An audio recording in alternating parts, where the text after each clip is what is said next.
Qui va défricher des terrains inexplorés et les mettre en valeur.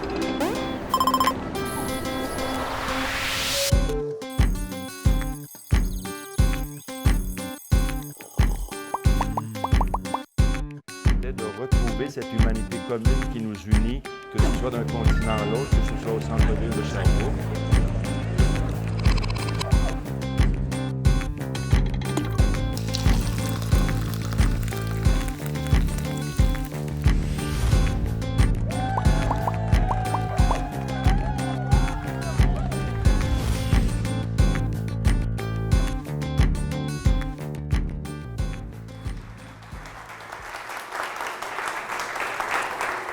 Merci pour la présentation, Véronique. J'avoue que j'étais assez inquiète parce que ça fait 2-3 Creative Morning où je viens, où elle présente la personne en disant « Quand j'ai entendu ce mot-là, j'ai tout de suite pensé à elle. » J'aurais... bon, merci beaucoup. Donc, mon premier contact avec les Creative Morning, ça a été justement pendant ma campagne électorale, vers la fin de ma campagne électorale l'année dernière. Et j'étais venue voir K.O., qui m'avait pas mal aidé, pas mal inspiré. Puis c'est suite à ça là, que Véronique m'a dit « Bien, t'as-tu le goût d'en faire un? » Puis que j'ai sauté. Et dans le fond, c'est 1 mois après la défaite. Fait que quand j'ai vu là, j'ai fait « Oh my God, c'est mon mot, c'est mon moment. » Et c'était vraiment en fonction du sentiment qui m'habitait à ce moment-là, tu sais, ce que je vivais par rapport à la défaite. Mais je vous rassure, ça ne va pas être un partage de type fail camp, comment la défaite m'a permis de me relever et de devenir une grande personne. J'ai plutôt envie de partager avec vous l'expérience de ma campagne électorale puisque ça m'a fait vivre. Dans le fond, la conférence va se diviser en 3. Donc, la première, je vais vous parler de la campagne, donc se perdre, comment on peut se perdre dans une expérience intense comme celle d'une campagne électorale. Bon, c'est sûr qu'on ne pourra pas passer à côté. Perdre, donc la fameuse défaite du 1er octobre 2018. Et finalement, bien, l'après-défaite électorale, donc être perdu, comment on retrouve nos repères après avoir vécu une expérience intense comme celle-là, puis qui oblige de se redéfinir puis de voir qu'est-ce qu'on va faire pour la suite. Donc, pour ceux et celles qui ne me connaissent pas, il faut que je vous dise d'abord, je vais parler moins vite, je vais essayer de... Je n'étais pas nerveuse, puis là, depuis ce matin, je vois entrer dans la salle plein de gens que j'admire vraiment beaucoup, puis ça m'intimide un peu, fait que je vais essayer de ne pas être trop... Quand je suis nerveuse, je parle vite. Fait que ralentissez-moi, faites-moi un signe, genre calme-toi, Véro. Ça va me faire plaisir. Donc, pour ceux et celles qui ne me connaissent pas, j'ai un parcours assez atypique. J'ai une formation comme éducatrice spécialisée, d'abord. Je travaillais dans la rue, j'ai travaillé en prévention, suicide, agression sexuelle. Je me suis rendu compte rapidement que ce que je voulais faire dans la vie, c'est aider les autres, être au service des gens.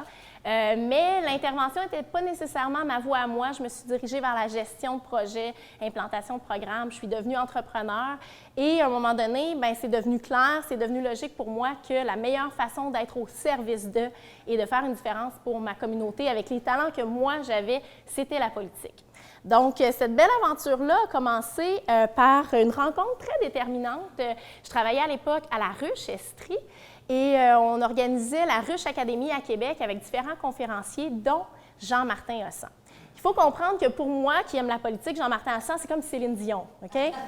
Même combat. Je l'aime beaucoup. Et là, je vais à la Ruche Académie, je sais que Jean-Martin va faire une conférence. Donc, après sa conférence, je me rue sur la scène en tant que groupie numéro 1, puis je vais discuter avec lui. Et une des questions que je lui pose, c'est « Quand allez-vous retourner en politique, M. Hossan? » Il sort son téléphone, me montre la photo de ses enfants, puis il me dit « Bien, quand ils vont comprendre pourquoi je ne suis pas à la maison, je vais retourner en politique. » Et moi, de répondre, tu sais, parce que dans la vie, je ne suis pas trop gênée, bien, mes enfants ont à peu près le même âge, fait que je devrais être prête en même temps que vous, ça va me faire plaisir. Puis je suis partie. Tu sais, des fois, tu réfléchis pas trop. Donc, le 20 janvier 2018, je suis à l'université en train de compléter ma maîtrise en politique appliquée et mon fameux téléphone sonne. Bien, en fait, il y a un petit texto. Jean-Martin Hossan, Véronique Vigneault, candidate aux prochaines élections, ça se peut? Puis là, je fais, hey, c'est un de mes amis qui me niaise, c'est sûr, là, ça se peut pas. Finalement, j'ai eu une belle rencontre où on a discuté, puis à la fin de la rencontre, j'ai dit à M. Hossan que mes enfants, malheureusement, n'étaient pas assez vieux pour que je me lance dans l'aventure. Donc, c'est comme ça que ça s'est estompé un moment, mais je suis restée en contact pendant lui commençait sa campagne, je lui ai offert mon aide, puis à chaque fois, c'était « Si tu veux vraiment m'aider, il faut que tu te lances en campagne avec nous autres. » Et là, à un moment donné, il dit, écoute, c'est la dernière fois que je t'achète, tu parles à Véronique Yvon, et si Véronique Yvon réussit pas à te convaincre, je t'achète plus. Là, il faut comprendre que pour quelqu'un qui aime la politique et qui est une femme, Véronique Yvon, c'est comme U2, là. Tu sais, je veux dire, c'est une coche au-dessus, là. Fait que j'appelle Véronique Yvon et ce qui devait arriver arriva. Elle me dit, tu sais, Véronique, s'il n'y en a pas de jeunes femmes mères de famille qui vont en politique, bien, les règles ne vont jamais changer, puis il n'y aura jamais de place pour nous autres, puis on ne sera jamais représentés. Elle a dit ce qu'il ne fallait pas. Fait que j'ai dit, OK, je vais y aller, mais dans Richemont.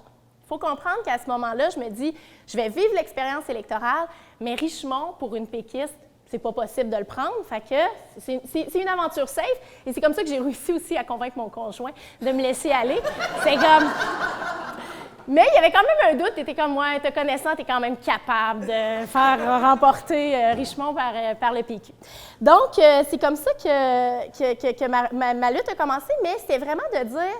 Puis je trouve qu'il y a une question importante qui s'est posée là de, bien, pourquoi on se bat quand on sait que c'est perdu d'avance? Parce que, à quelque part, quand je me suis engagée, puis on va comprendre plus tard que j'y ai cru, là. Pendant la campagne, j'étais sûre de gagner à un moment donné, là, parce que sinon, tu ne te donnes pas comme ça. Mais de dire, bien, moi, je vais aller chercher une expérience, je vais aller chercher quelque chose qui va me permettre après ça de réaliser mon rêve parce que je vais l'avoir fait une fois, je vais avoir compris des choses, je vais avoir appris, puis la fois où je voudrais vraiment gagner, bien, je pourrais y aller un peu plus solidement. Donc, c'est comme ça que c'est arrivé. Je me suis lancée fidèle à mes habitudes, sans trop calculer, sans trop réfléchir non plus. Moi, je passe à l'action, puis après ça, je réfléchis. C'est un peu différent de d'autres cerveaux que je connais. Simplement parce que j'étais convaincue profondément que c'était la seule chose que je pouvais faire puis qu'il fallait que je laissais. Donc, il y a une petite phrase que j'ai le goût de vous partager qui m'inspirait à ce moment-là, qui était « N'allez pas où le chemin peut vous mener, allez là où il n'y a pas de chemin et laissez une trace. » Donc, c'est comme ça que je me suis embarquée dans cette campagne où j'ai vécu toutes sortes de choses, mais où je me suis perdue énormément. Ce qu'il faut comprendre de la politique, c'est qu'en tant que représentant de la population, il faut que cette population-là te légitimise de faire le travail que tu veux faire. Tu sais, moi, je suis habituée je veux faire quelque chose dans la vie, je fonce, je vais porter mon CV, puis je réussis à convaincre les gens que même si je n'ai pas d'expérience, même si ça n'a pas de bon sens, que je vais être capable de faire la job. C'est toujours comme ça que ça s'est passé, puis ça a toujours très bien été. En politique, c'est différent parce que là, c'est pas juste comme un groupe de personnes restreints que je dois convaincre, mais l'ensemble d'une population. Et ça rend l'expérience beaucoup plus complexe. Puis il y a la notion d'ambivalence qui est très, très présente parce que, puis je vous dirais que c'est beaucoup la réflexion qui est ressortie de mon expérience électorale. Puis actuellement, je fais ma maîtrise, mon essai de maîtrise en politique appliquée là-dessus.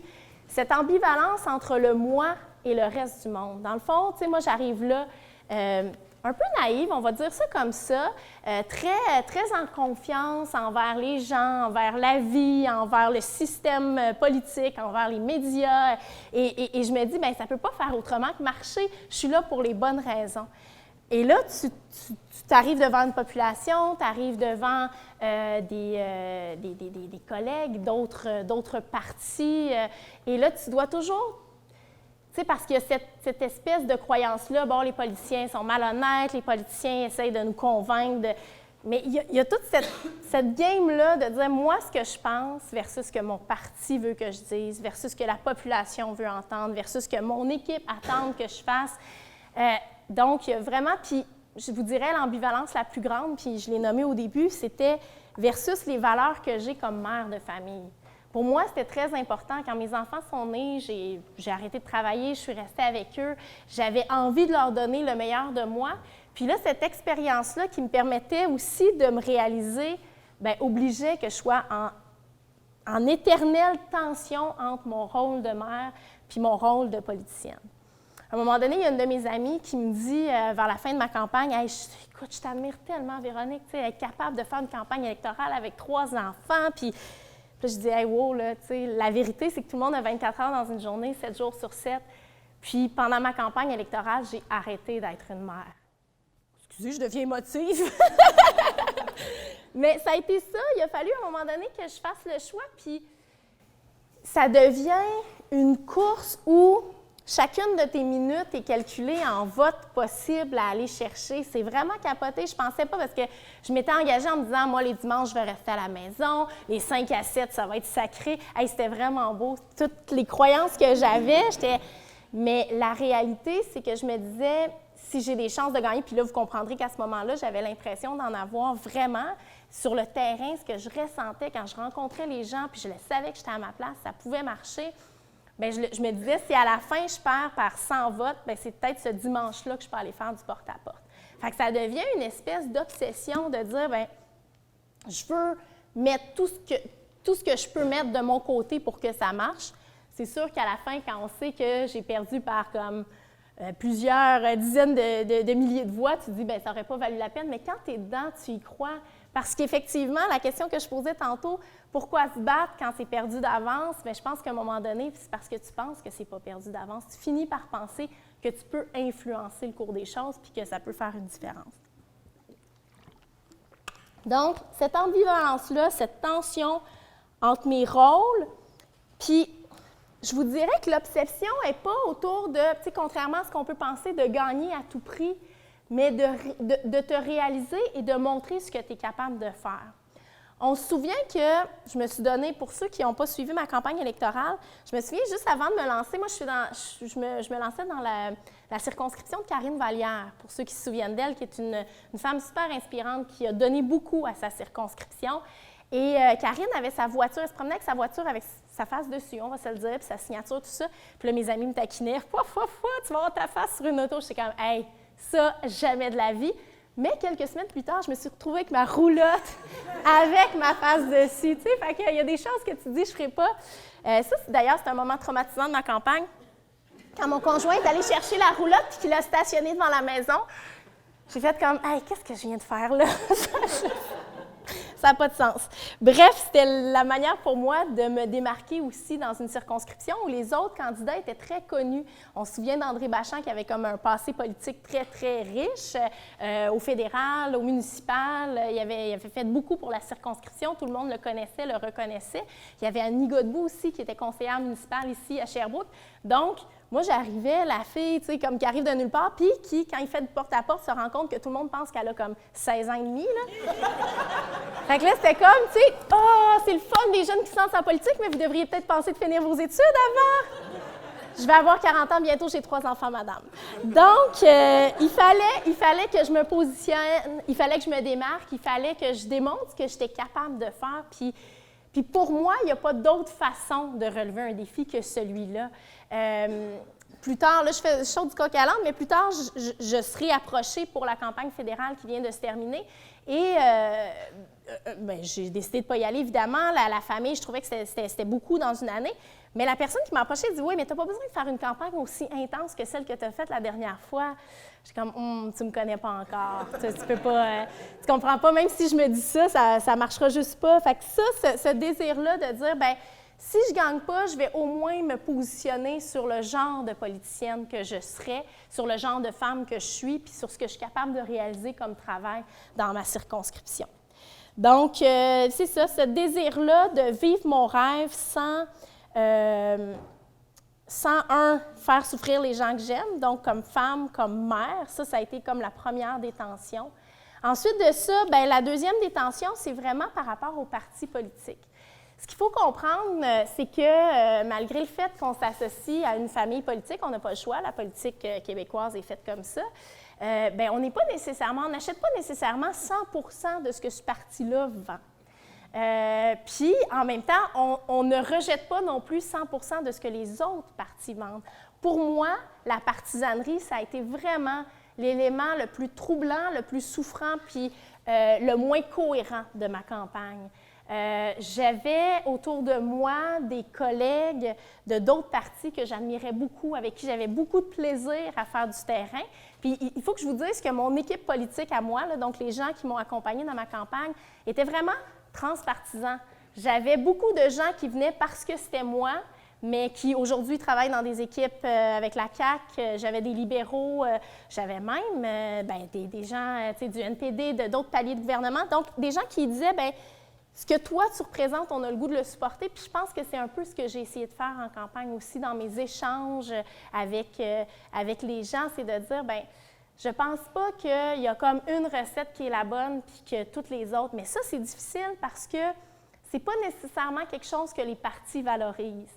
Donc moi, j'ai fait ma première conférence de presse avec mon chef en disant que Karine Vallière, la libérale sortante, avait fait un travail exceptionnel. Je me souviens du petit eyes contact que j'ai eu de la part de mes collègues et de mon chef. J'ai compris à ce moment-là que...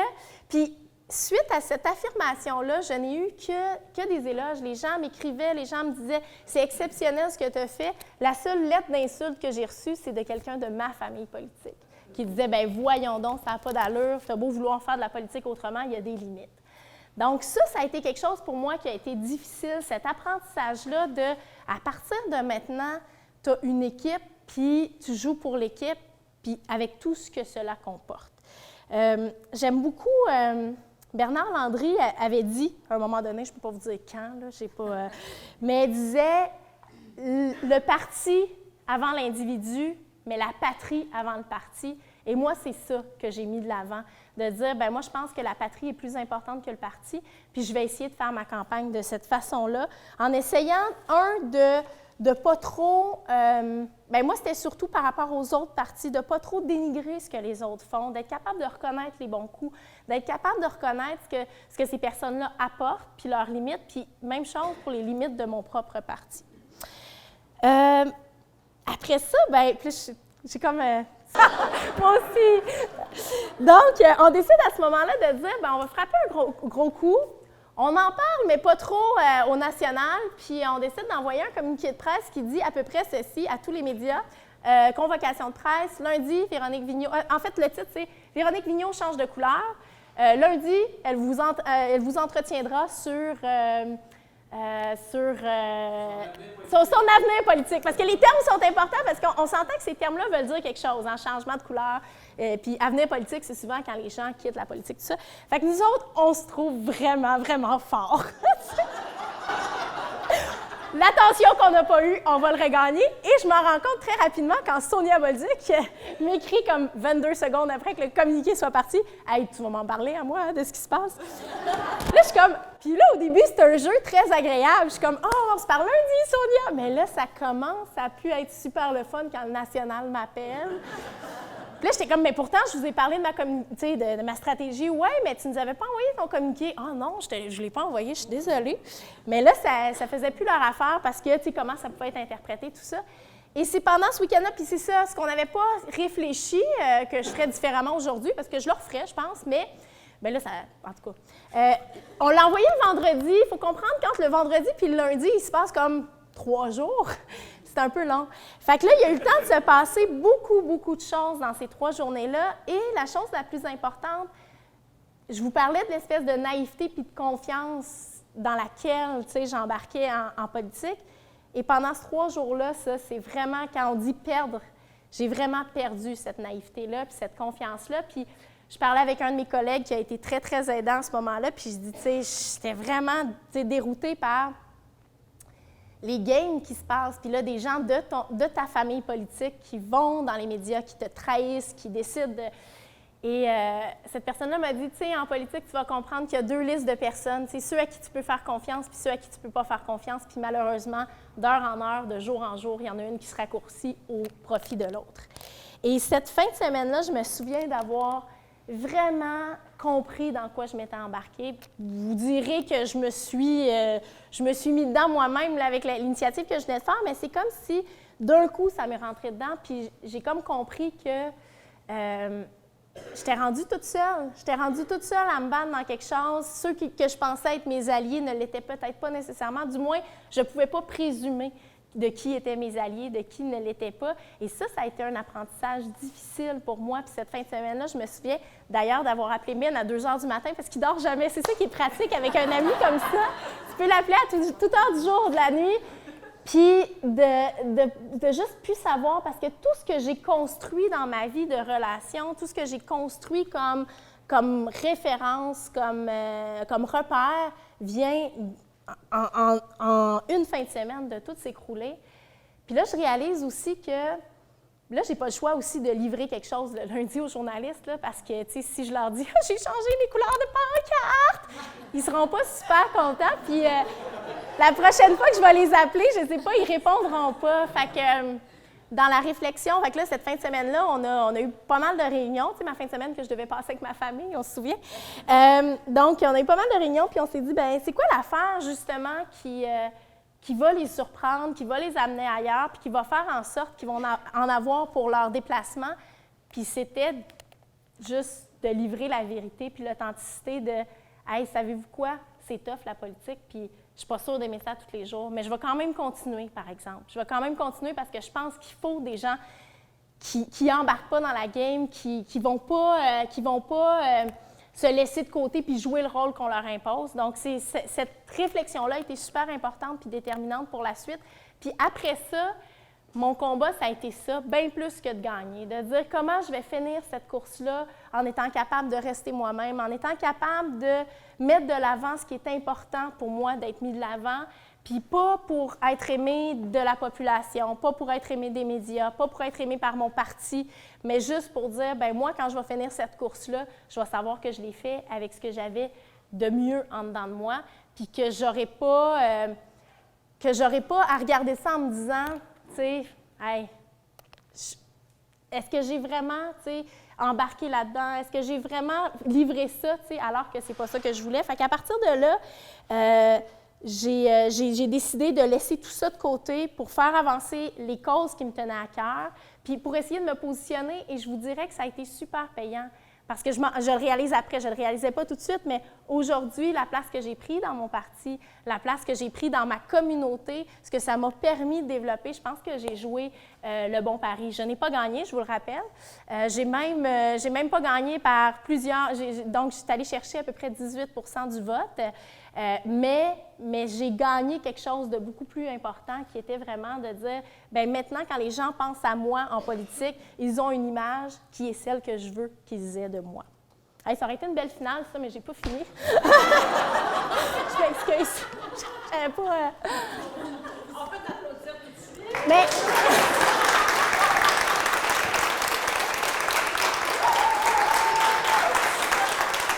Non, mais pour le montage vidéo, on pourrait la couper puis la mettre à la fin. En tout cas, c'était vraiment beau.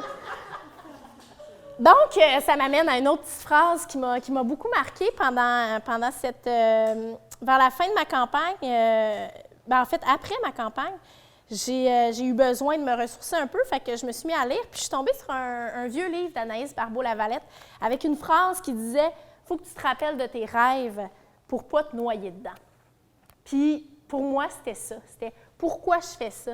C'est quoi mon rêve? Pourquoi j'ai décidé de m'embarquer là-dedans? C'était la seule façon, finalement, à la fin, parce que c'était rendu quelque chose quand même d'assez exigeant, de dire, bien, je ne me fais pas comme avaler par cette course-là.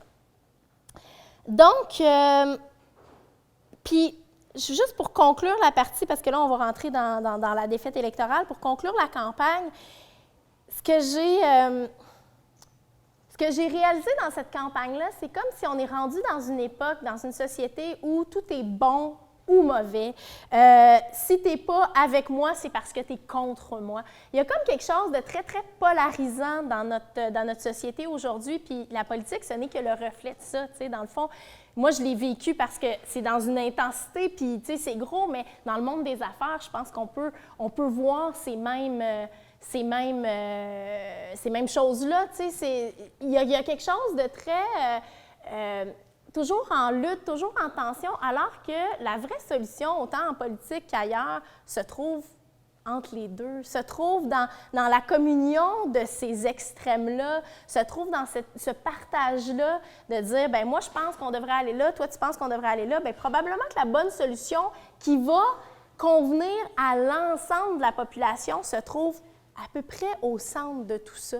Et ça aussi, c'est quelque chose qui a changé puis qui a ébranlé mes convictions politiques, dans le sens où je reste une femme très progressiste, plutôt à gauche dans le spectre politique, mais je suis de plus en plus convaincue que la meilleure place pour gouverner est assez centrale. Parce que ce que tu veux, en fait, c'est trouver des solutions qui vont rester puis qui vont convenir à l'ensemble d'une population. Des fois, il faut être courageux puis amener des solutions qui peuvent déplaire, mais de façon générale, pour la gestion d'un État, bien, puis pourtant, j'étudiais la science politique, je m'y intéressais depuis longtemps, et c'est par mon expérience politique que je me suis dit, bien, il y a quelque chose qui a changé aussi au niveau de ma vision de la gouvernance, qui est vraiment plus centralisée, qui est beaucoup plus rassembleuse, parce que ce qu'on voit, puis on le voit beaucoup en ce moment, parce qu'on est beaucoup dans les extrêmes, on voit qu'il y a vraiment des extrêmes qui se dessinent dans nos sociétés,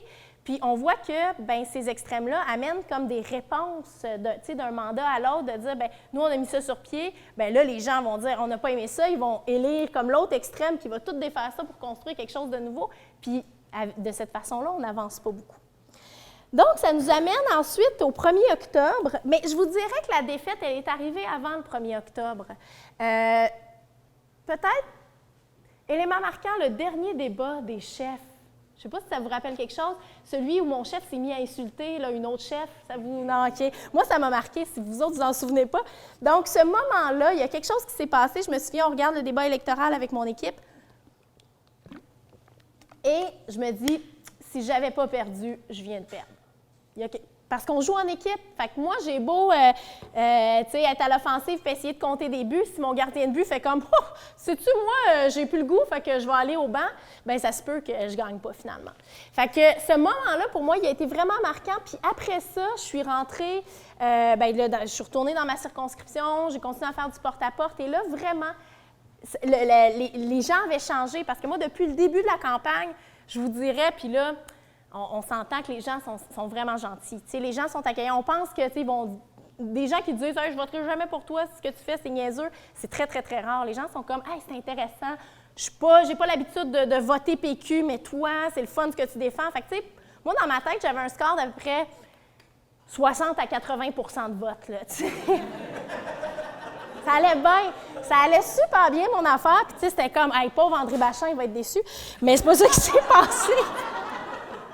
En tout cas, mais pour vrai, j'avais l'impression, je savais bien que c'était pas la réalité, mais je sentais que les gens que je rencontrais, je réussissais vraiment à ébranler leurs convictions puis à les inviter. C'est sûr aussi que ma circonscription avait 60 000 électeurs. On s'entend qu'avec mon 20 heures sur 24, 7 jours sur 7, j'ai réussi peut-être à avoir 6, 8, 10 000 électeurs maximum. Fait que déjà ça, il y a une partie que tu dis, bien, ils me connaissent pas. Mais au-delà de ça, les gens étaient très accueillants. Je sentais que mon énergie, tu sais, il y avait vraiment une réponse. Les gens réagissaient bien. Et à partir du débat des chefs, il y a vraiment quelque chose qui s'est passé où là, les gens me disaient « Tu es une super bonne candidate, tu as fait une belle campagne, mais je ne peux pas voter pour toi. » Et là, j'ai senti vraiment le vent tourner et à un moment donné, c'est devenu clair que « Ah ben non, je ne gagnerai pas. » Puis on est à peu près 1 semaine et demie, 2 semaines avant le vote, où là, je suis convaincue que « OK, bien, je continue, on va aller jusqu'au bout, mais je sais que ce ne sera pas cette fois-là la mienne. » Puis donc, le premier deuil se fait là. Ce qui fait que le 1er octobre, quand j'ai appris le résultat, je n'étais pas surprise. On s'entend que la soirée électorale commençait à 8 h. À 8 h 05, on savait que je ne gagnais pas. C'était très, très, très clair. Mais il y avait quelque chose quand même de dire, bien, on va conclure ça.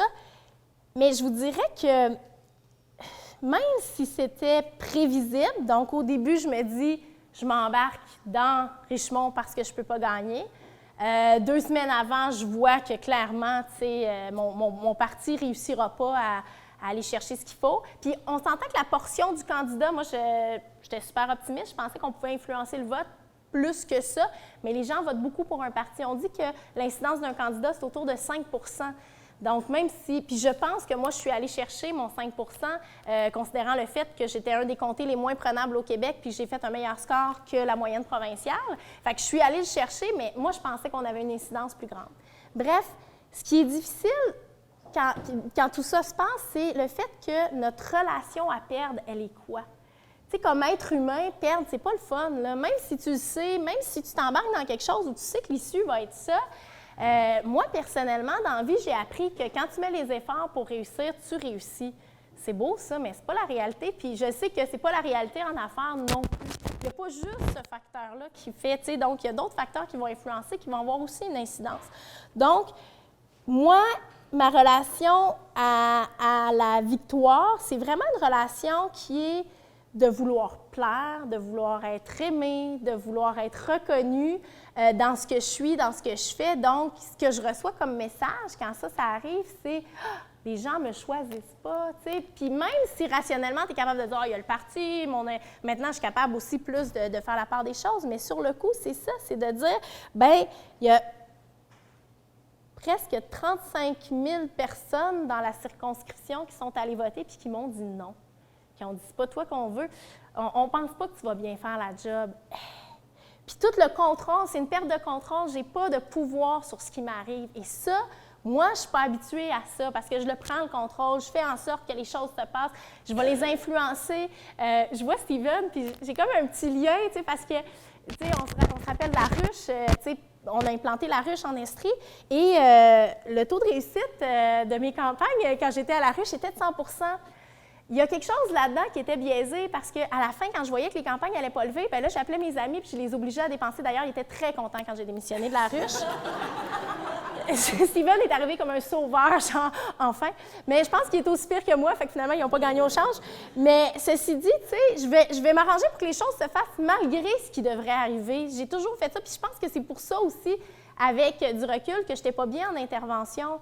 Parce qu'en intervention aussi, cette portion-là, je pouvais faire une partie pour la personne, mais il y a une partie qui appartenait à la personne puis que je ne pouvais pas changer. Fait que qu'est-ce que j'ai fait? J'ai fait, hey, c'est pas pour moi ça. Je m'en vais de l'intervention parce que je n'ai pas le contrôle sur le résultat, sur ce qui va se passer. Donc, pour moi, ça a été ça. Ça a été aussi un gros deuil parce que, on va se le dire, là, quand tu embarques dans cette aventure-là, avec cette intensité-là, bien, tu te vois à Québec, tu vois quelle portée tu peux avoir. Puis quand tu es en relation avec les gens de ta circonscription, puis moi, c'était ça le plus gros deuil le lendemain, c'est là, pendant 3 mois, là, j'ai rencontré des gens, ils m'ont confié, tu sais, comme, ils m'ont confié une mission, là, ils m'ont dit qu'est-ce qu'ils avaient besoin, ils m'ont dit, et là, je me retrouve le 2 octobre avec ma grosse face dans le cours, ça c'est... Oui, c'est ça. Ça, c'est la partie moins le fun, aller faire enlever ça sur ton auto. C'est comme, en tout cas, tu ne te sens pas super gagnant là non plus. Mais ceci dit, je me retrouve avec tout ce bagage-là, puis de faire comme, ah, je le prends, puis je le mets dans le bac à récupération, puis je ne peux pas rien faire avec. Pour moi, ça a été ça, le plus gros deuil, de dire, bien, tout ce que j'ai fait là, je ne peux pas le mettre à contribution, il faut que j'attende, il faut que... Puis moi, j'ai décidé de dire, non, c'est pas vrai, cette partie-là, fait que moi, je suis restée en lien avec André Bachand, j'étais allée parler avec lui pour des dossiers, j'ai décidé de m'impliquer d'une façon différente dans la communauté, mais pour moi, ça, c'était quelque chose d'important, de dire, j'avais la possibilité de changer les choses puis d'avoir un impact réel, puis là, je ne peux pas rien faire avec ça. Je vous dirais que rapidement après la défaite, le 2 octobre, chez nous, puis là, c'est ça, tu viens de faire comme une course folle, là, pendant... Puis là, tu n'as rien.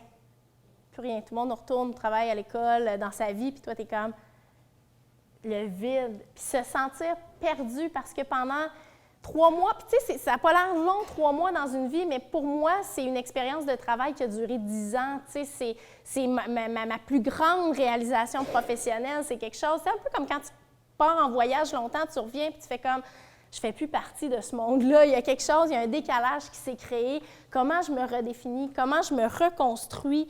C'est comme si j'avais perdu beaucoup de mes repères. J'ai vieilli beaucoup dans ces 3 mois-là, j'ai maturé beaucoup, j'ai compris des choses, j'ai appris des choses, j'ai dû faire des deuils. Et là, c'est drôle parce qu'il y avait un parallèle très, très important de ce que je vivais et ce que mon parti vivait. Une reconstruction nécessaire, une remise en question nécessaire où on ne peut plus se faire croire que tout est comme avant, où il faut nécessairement tout remettre en question, puis jusqu'à nos fondements les plus profonds. Comme personne, comme mère, parce que ça a été aussi quelque chose auquel j'ai dû faire face, parce que pour moi, pendant 8 ans, j'étais restée collée sur mes petits minous, puis je les envoyais 3 jours par semaine à la garderie parce que c'était meilleur pour leur développement et leur attachement. Et là, du jour au lendemain, c'est comme, au diable l'attachement puis le développement, je ne suis plus là. Non, mais c'est vrai, c'est ça, c'est quand même ça que j'ai fait.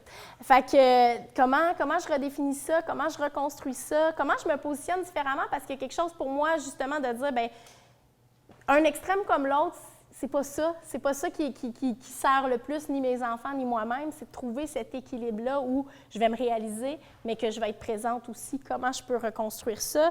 Au niveau professionnel, moi, dans le fond, l'après-campagne, j'ai lâché ma job, je me suis séparée, j'ai lâché tout ce qui était de mon passé. C'est vraiment, là, c'est comme si je ne me reconnaissais plus dans rien. Je suis partie en voyage avec mon amie Adèle.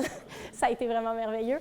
Puis après ça, c'était de dire, OK, qu'est-ce que j'ai le goût de devenir? Puis je réalise que, tu sais, j'ai jeté beaucoup, puis finalement, il y a beaucoup de ces choses-là que j'ai repris tranquillement après.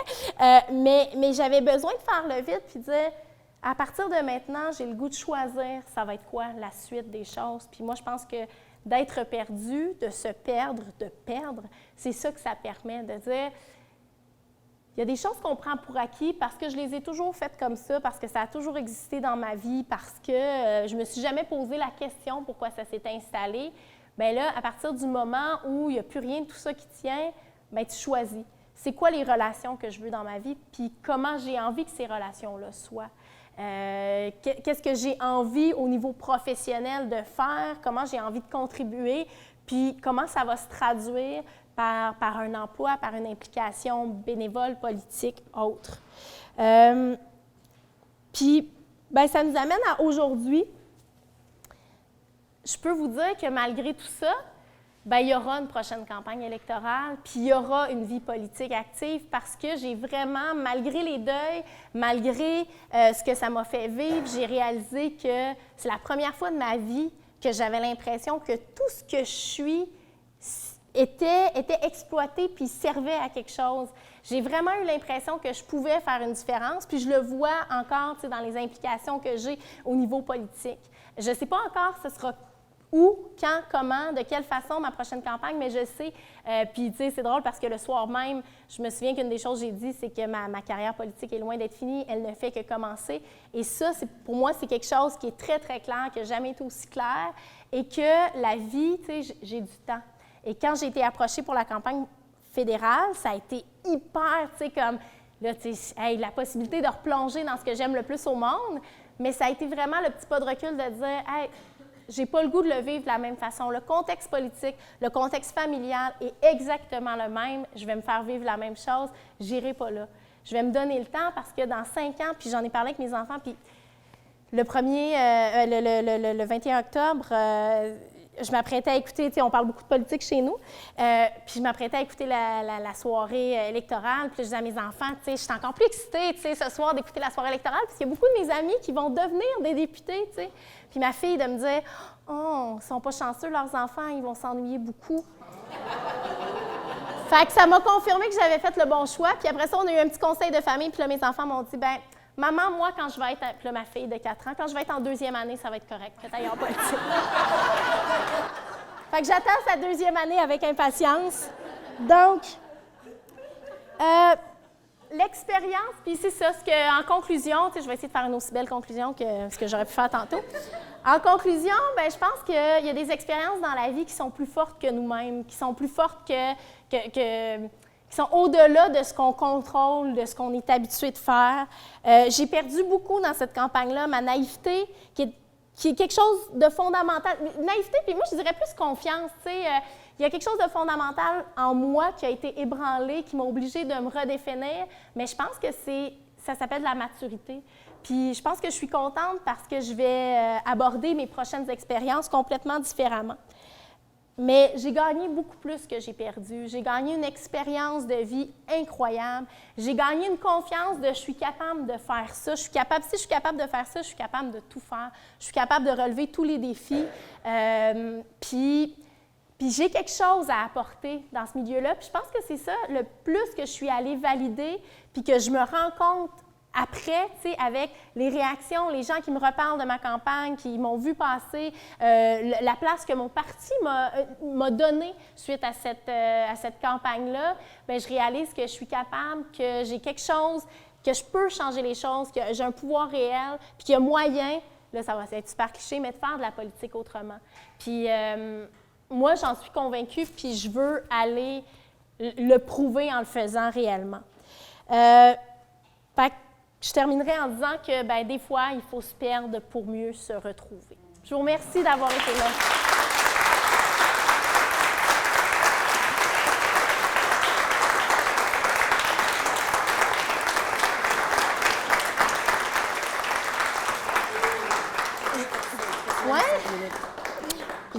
je dois vous dire que j'avais 3 heures de conférence de prête. J'ai essayé de rentrer ça, mais il nous resterait un petit 5 minutes si vous avez des questions, commentaires, insultes. Ah, bon, Annick Sunday, c'est madame. Oh! Oh! Ben, écoutez, je vais vous le dire. J'ai eu 2 partis qui m'ont approché. Le premier parti qui m'a approché, incroyable mais vrai, c'est le Parti conservateur. Tu sais, quand tu dis tu fais de la politique non partisane. Non, pour vrai, j'ai eu un appel. Moi, j'ai connecté avec des gens de toutes les familles politiques. Et moi, Alain Raes, c'est quelqu'un que j'aime et que je respecte beaucoup dans le travail qu'il fait, puis ce qui peut amener au reste du Canada dans le Parti conservateur. Fait que, tu sais, on avait eu un bon contact, on s'est parlé avant, c'est la personne qui m'a appelé après la campagne, tout ça. Puis il m'a dit, je sais que tu vas nous dire non, mais je me dois de te le demander. Est-ce que tu aurais le goût, puis tout ça? Puis j'ai dit, ben non, effectivement, tu as raison. Je suis pas partisane, mais il y a des limites. Puis après ça, ben, j'ai été approchée par le Bloc. J'ai eu plusieurs rencontres avec François Blanchette et je vous dirais que j'ai failli. Mais je pense que j'ai pris la bonne décision. Puis même au lendemain de l'élection, quand il m'a appelé pour me dire « Tu regrettes-tu? » J'ai dit non, parce que je ne l'ai pas fait en fonction des chances que j'avais de gagner, mais en fonction de comment ça se présentait dans ma vie. Serais-tu présentée contre Alain Raes dans... Ah, je ne me serais pas présentée dans Richemont, absolument pas. Non, pour moi, ça, c'était quelque chose d'important. Puis ça, c'est quelque chose aussi, il y a des gens que je respecte au-delà du parti qu'ils représentent pour le travail qu'ils ont fait. Et moi, c'était clair, il y avait certaines circonscriptions où je ne pouvais pas me présenter. C'était très, très clair pour moi. Puis quand j'y ai songé, dans la circonscription que j'aurais pu me présenter, j'ai pris la peine d'appeler la personne contre qui je pensais que je ne pouvais pas, dans le sens où j'avais beaucoup de respect pour un des candidats. Et en disant plus, ben écoute, j'y songe parce que je pense que, considérant la situation politique, mais non, pour moi, ça, c'est quelque chose qui est important, d'être capable de reconnaître le travail exceptionnel et le travail pas facile que ces gens-là ont à faire. Puis je trouve, en tout cas, si ça a fait quelque chose aussi, ce que j'ai gagné, c'est beaucoup de respect pour la fonction politique. On est beaucoup en critique, en perte de respect pour cette fonction-là, alors que ces gens-là se dévouent corps et âme, laissent tout de côté pour pouvoir faire. Fait que, tu sais, moi, maintenant, autant que je suis capable de critiquer les idées, mais les personnes, je ne peux pas les critiquer. Fait que voilà. Madame Sundes. Écoute, moi, je te connais depuis assez longtemps, puis c'est bizarre, puis à la fois tu es toi-même, super surprenant. Puis je voulais te remercier parce que je trouve que tu as fait vraiment une mise à nu très honnête. Puis je trouve l'exercice hyper difficile. Je ne suis pas sûre que d'autres politiciens, après une défaite ou même une réussite, aient fait cet exercice-là. Donc vraiment bravo. Merci.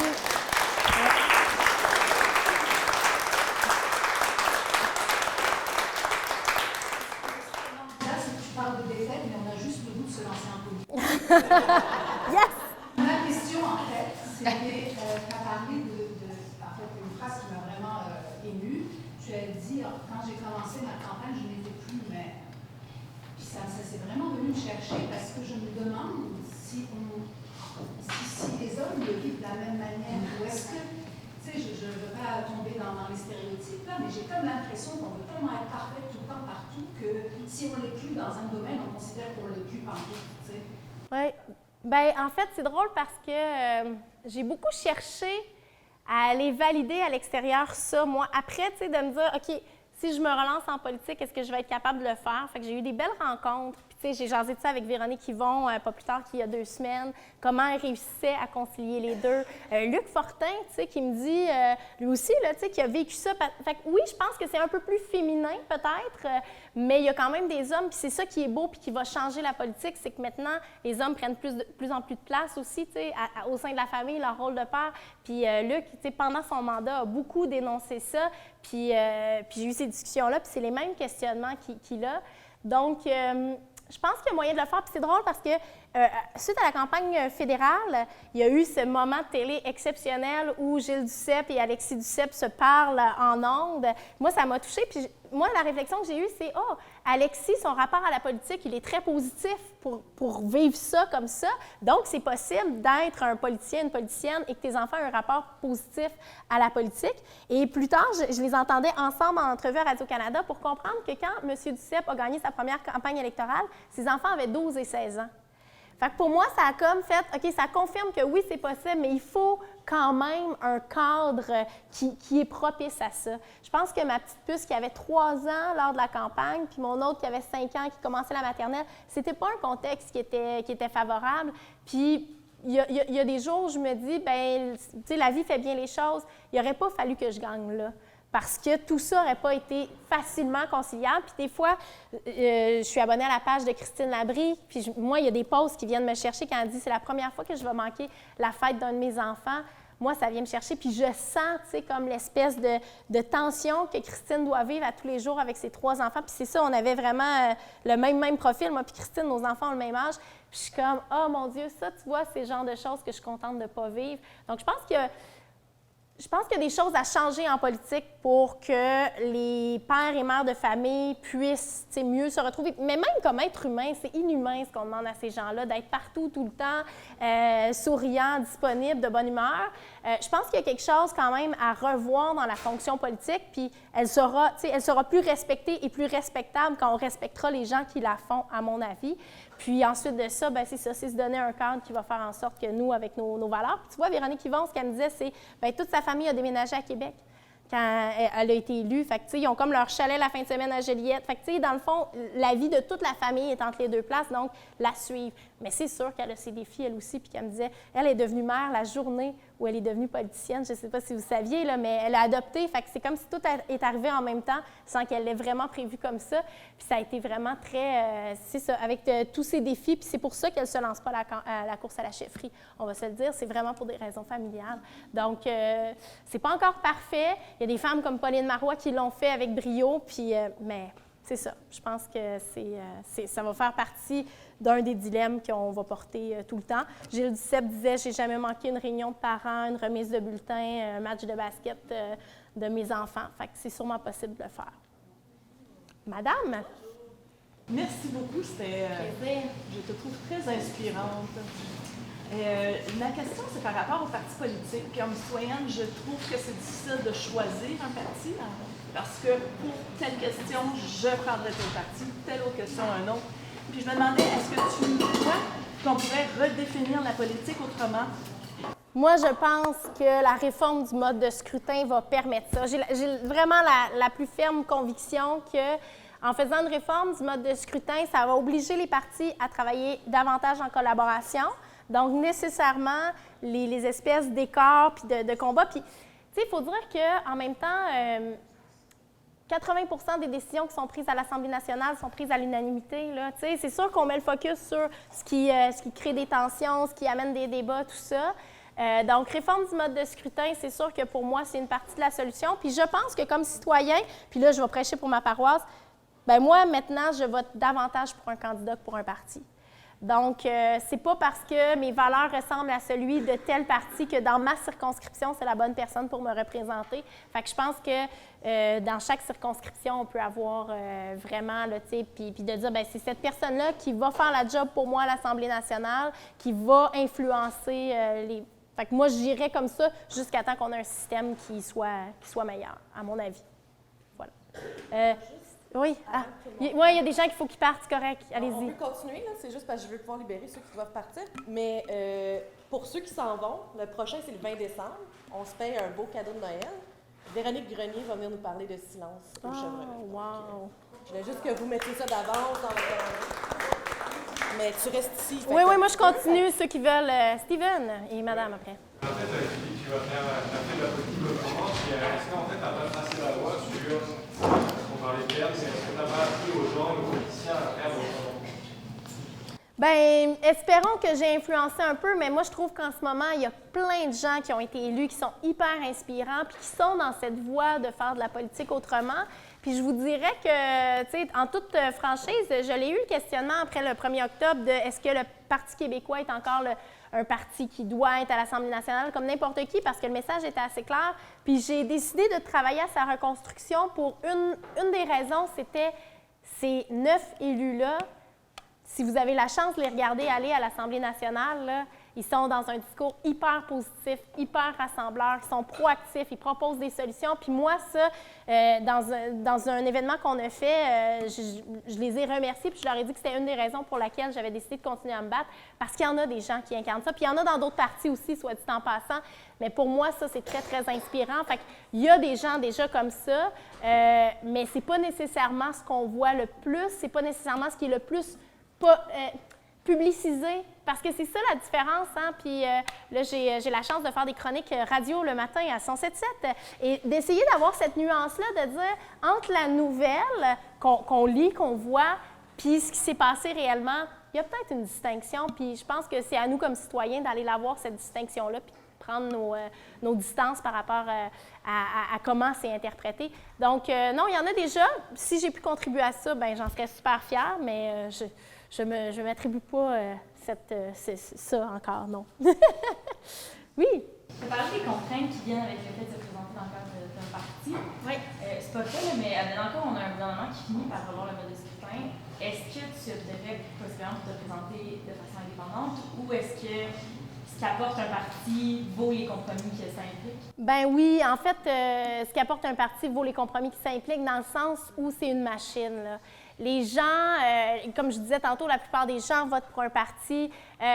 La réalité, c'est que les gens sont peu politisés, peu intéressés par la chose politique, donc il faut des véhicules qui facilitent la compréhension. Puis un parti, ça sert à ça. Au municipal, ben, on voit moins cette game-là parce que c'est un gouvernement un peu plus de proximité, on connaît les gens qui se présentent, le territoire est plus petit, on peut rencontrer tous les électeurs, mais au niveau provincial, fédéral, je pense qu'on n'a pas le choix d'avoir quand même, dans le fond, que le parti fait, à mon avis, en plus de la machine, puis de l'organisation, puis tout ça, qui est très, très aidant, surtout quand tu es un nouveau candidat, là, puis tu n'as jamais embarqué là-dedans, là, c'est vraiment, on nous aide beaucoup, mais c'est aussi de dire, bien, je te classe dans une catégorie, puis là, les gens dans cette catégorie-là sont capables de voir. Il y a des nuances, là, à certains niveaux, mais reste qu'on est capable de définir à peu près c'est quoi les idées politiques de la personne, puis qu'est-ce qu'elle va nous apporter, puis quelle position elle va prendre sur différentes questions, parce que c'est ça que les gens veulent savoir, puis c'est difficile. Ça demande beaucoup, beaucoup de rigueur pour s'informer sur chacun des candidats, puis on le fait pas.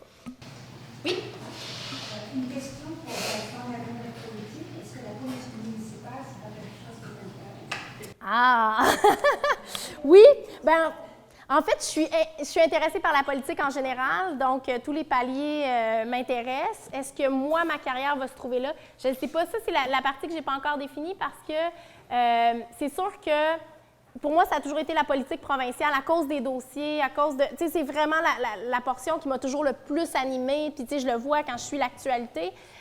Ceci dit, c'est peut-être le palier le moins conciliable avec ma situation familiale là. Tu sais, dans 5 ans, dans 10 ans, ce sera autre chose. Donc, c'est sûr que les 2 autres paliers sont considérés aussi dans cette optique-là de dire, bien, je pourrais faire ce que j'aime en le conciliant plus facilement avec mes contraintes familiales. Donc, c'est pas exclu, mais j'ai pas d'annonce à faire ce matin. Je suis désolée. Je vais garder ça pour mes amis les journalistes dans quelques temps.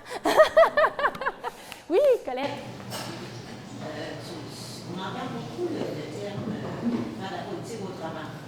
Ton expérience, tu en parlais un petit peu, tu rencontres des gens, tu vois bien que des gens font la politique, tu reconnais qu'ils font en aimant avec leur passion, tout ça. Est-ce que comment je dirais ça? Parfois, je me pose la question, si de répéter ça tout le temps, ça ne maintient pas l'idée que les politiciens... C'est tout mauvais? Oui, c'est ça. Bien, je suis d'accord. C'est pour ça que moi, j'aime pas ce terme-là, parce que je pense que faire de la politique, c'est s'investir avec cœur pour faire avancer sa société. Puis, c'est pas parce que quelqu'un s'investit avec cœur dans des convictions qui ne sont pas les miennes que c'est moins louable. Je pense qu'il y a quelque chose dans... Tu sais, puis tu sais,